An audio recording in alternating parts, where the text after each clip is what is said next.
बातचीत। 15 भोजन करने के बाद यीशु ने शामौन पतरस से कहा, हे शमौन, यूहन्ना के पुत्र, क्या तू इनसे बढ़कर मुझसे प्रेम रखता है? उसने उससे कहा, हाँ प्रभु, तू तो जानता है कि मैं तुझसे प्रीति रखता हूँ। उसने उससे कहा, मेरे मेमनों को चरा।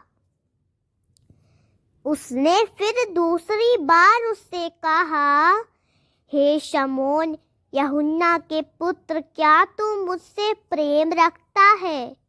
उसने उससे कहा, हाँ प्रभु, तू तो जानता है कि मैं तुझसे प्रीति रखता हूँ। उसने उससे कहा, मेरी भेड़ों की रखवाली कर।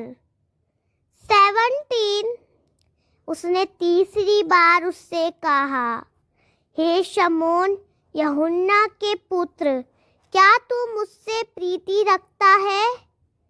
पतरस उदास हुआ कि उसने उसे तीसरी बार ऐसा कहा, क्या तू मुझसे प्रीति रखता है?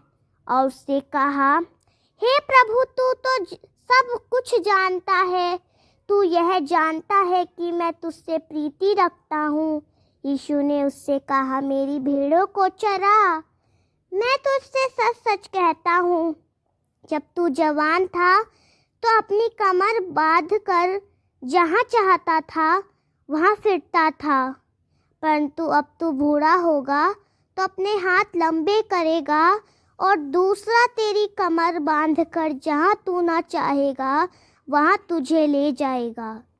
19 उसने इन बातों से दर्शाया कि पतरस कैसी मृत्यु से परमेश्वर की महिमा करेगा, और यह कहकर उससे कहा, मेरे पीछे हो ले। यीशु और उसका प्रिय चेला।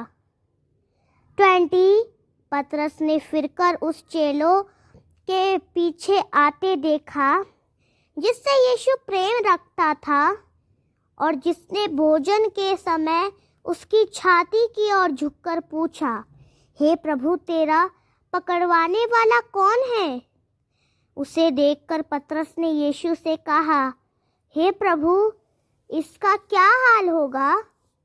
यीशु ने उससे कहा, यदि मैं चाहूँ कि वह मेरे आने तक ठहरा रहे तो तुझे क्या? तू मेरे पीछे हो ले। इसीलिए भाइयों में यह बात फैल गई कि वह चेला ना मरेगा। तो भी यीशु ने उससे यह नहीं कहा कि वह ना मरेगा, परंतु यह कि यदि मैं चाहूँ कि वह मेरे आने तक ठहरा रहे तो तुझे इससे क्या? उपसंहार। यह वही चेला है जो इन बातों की गवाही देता है और जिसने इन बातों को लिखा है, और हम जानते हैं कि उसकी गवाही सच्ची है। आमीन। अगर आपको ये वीडियो पसंद आया हो तो आप इस वीडियो को लाइक करें और हमारे चैनल को सब्सक्राइब करें और कमेंट में आमीन ज़रूर लिखें। Thank you.